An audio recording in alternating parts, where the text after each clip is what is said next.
Hello. Let's get you all set up here. Oh, oopsie-daisers. Oopsie-daisers.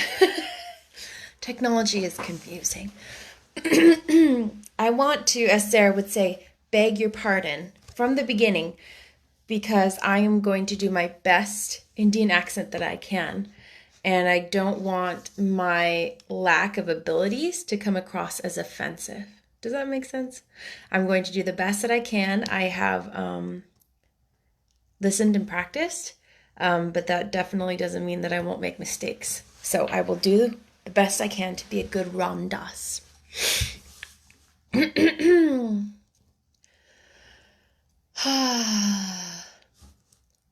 Chapter 14. What Melchizedek heard and saw. On this very strange afternoon, while Sarah was out, a little thing happened in the attic.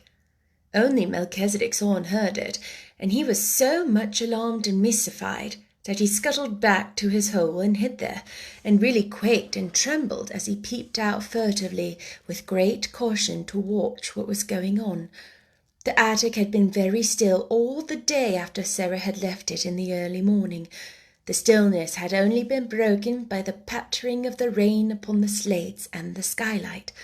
Melchizedek had, in fact, found it rather dull, and when the rain ceased to patter and perfect silence reigned, he decided to come out and reconnoitre, though the experience taught him that Sarah would not return for some time. He had been rambling and sniffing about, and had just found a totally unexpected and unexplained crumb left from his last meal, when his attention was attracted by a sound on the roof. He stopped to listen with a palpitating heart. The sound suggested that something was moving on the roof. It was approaching the skylight. It reached the skylight. The skylight was being mysteriously opened. A dark face peered into the attic. Then another face appeared behind it, and both looked in with signs of caution and interest. Two men were outside on the roof and were making silent preparations to enter through the skylight itself. One was Ramdas, and the other was a young man who was the Indian gentleman's secretary. But of course Melchizedek did not know this. He only knew that the men were invading the silence and privacy of the attic. It was one with the dark face let himself down through the aperture with such lightness and dexterity that he did not make the slightest sound. Melchizedek turned tail and fled precipitately back to his hole. He was frightened to death. He had ceased to be timid with Sarah, and knew she would never throw anything but crumbs, and would never make any sound other than the low, soft, coaxing whistle. But strange men were dangerous things to remain near. He lay close and flat near the entrance of the home, just managing to peep through the crack with a bright, alarmed eye. How much he understood of the talk he heard I am not in the least able to say, but if he had understood it at all, it would probably have remained greatly mystified. The secretary, who was light and young, slipped through the skylight as noiselessly as Ramdas had done, and he caught a last glimpse of Melchizedek's vanishing tail. "Was that a rat?" he asked Ramdas in a whisper. "Yes, a rat, Sahib," said Ramdas, also whispering. "There are many in the walls." "Ugh!" exclaimed the young man. "It is a wonder the child is not terrified of them." Ramdas made a gesture with his hands. He also smiled respectfully. He was in this place as the intimate exponent of Sarah, though she had only spoken to him once. "The child is the little friend of all things, Sahib," he answered. "She is not as other children. I see her when she does not see me. I slip across the slates and look at her many nights to see that she is safe. I watch her from my window when she does not know I am near. She stands at the table there and looks out at the sky as if it spoke to her. The sparrows come at her call. The rat she has fed and tamed in her loneliness. The poor slave of the house comes to her for comfort. There is a little child who comes to her in secret. There is one older who worships her and would listen to her forever if she might. This I have seen when I have crept across the roof. but the mistress of the house, who is an evil woman, she is treated like a pariah, but she has been bearing of a child who is the blood of kings." "You seem to know a great deal about her," the secretary said. "All her life, each day, I know," answered Ramdas.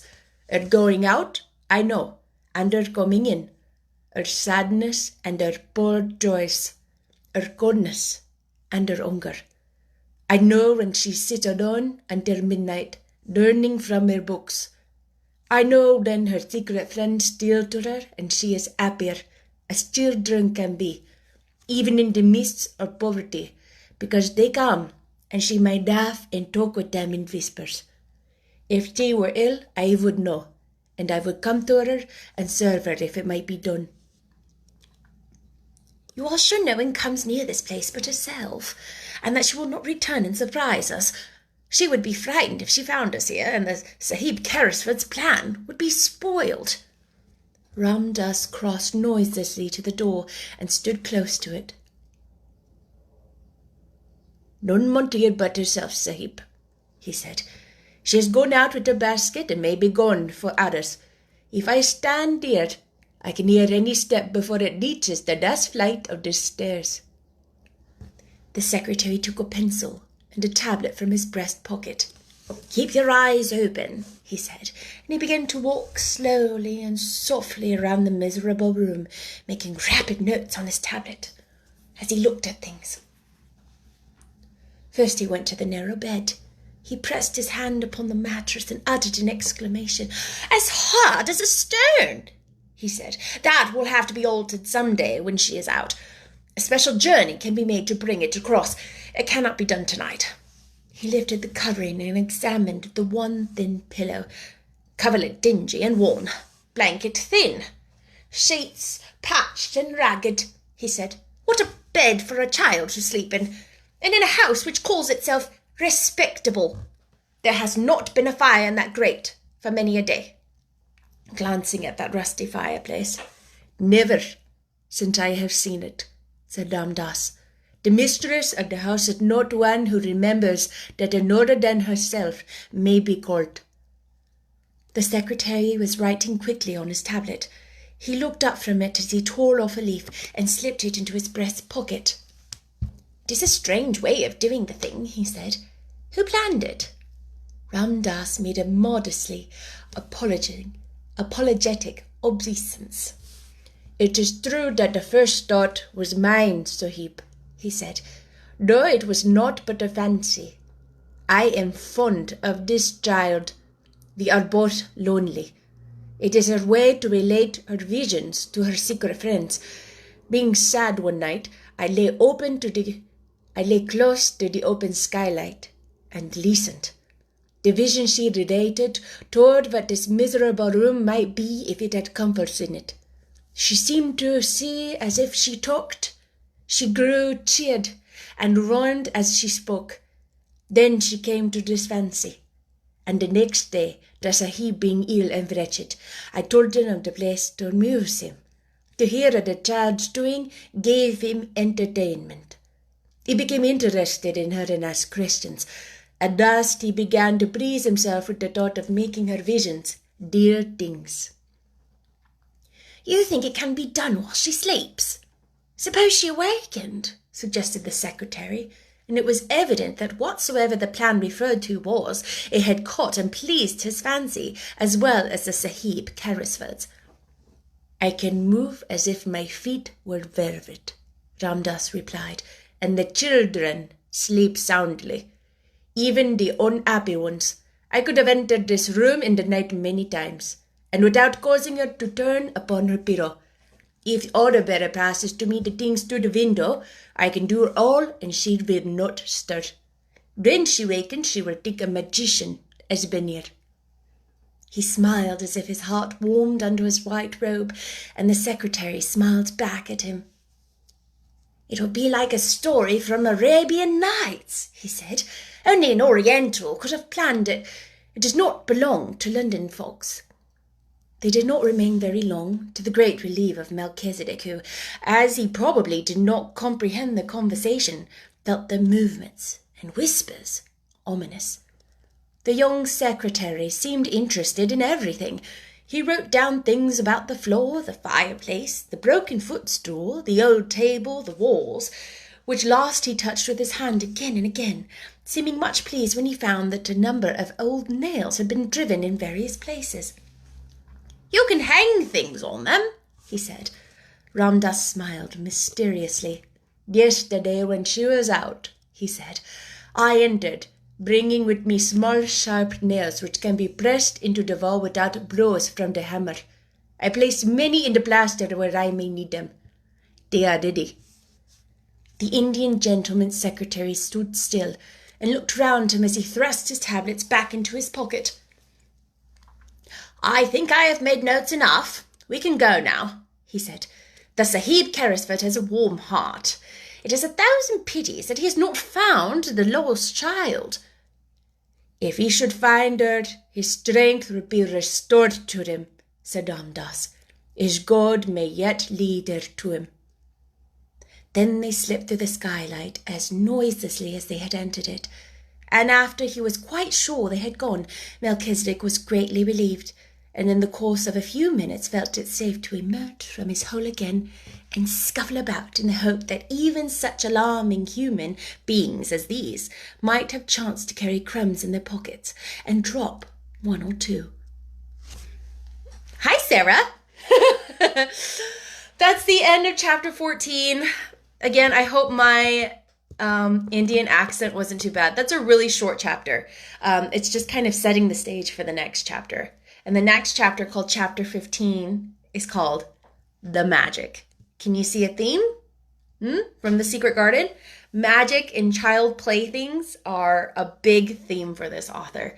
The magic that children possess in their imaginations that we as adults seem to have a hard time remembering in a genuine way. Whoop whoop! Hello, Sarah. I hope you had a wonderful birthday, Sarah. Oh, I miss you, Sarah. Who knew doing all these voices would be bringing me here today to be crazy. Poochie, that YOLO Poochie. Oh, Mr. Murphy. Tomorrow, something super exciting happens. We'll make up for this short chapter because tomorrow's chapter, holy cow, I'm still looking, is incredibly long. I might no, there's no way I'm going to record both. Well, I'll think about it. Anyway, I love you guys. I miss you. Oh, I miss you, Sarah. I want to see that cute little face of your little boys. I want to see his little face and I want to squish it like this. And his eyebrows. He has your eyebrows, Miss Sarah Ann, as my mom would say. Sarah Ann. Sarah Ann. He has your cute little eyebrows. And I love them. So cute. And like your eyes too. And like red cheeks. You know, you always had red cheeks. And I hope some of his first words include, "Oh my goodness, oh my goodness." Do you remember that?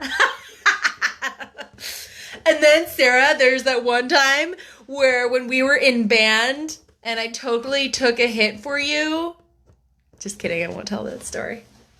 Just know that that's what friends are for the good times, the smelly times. I'll be on your side forevermore.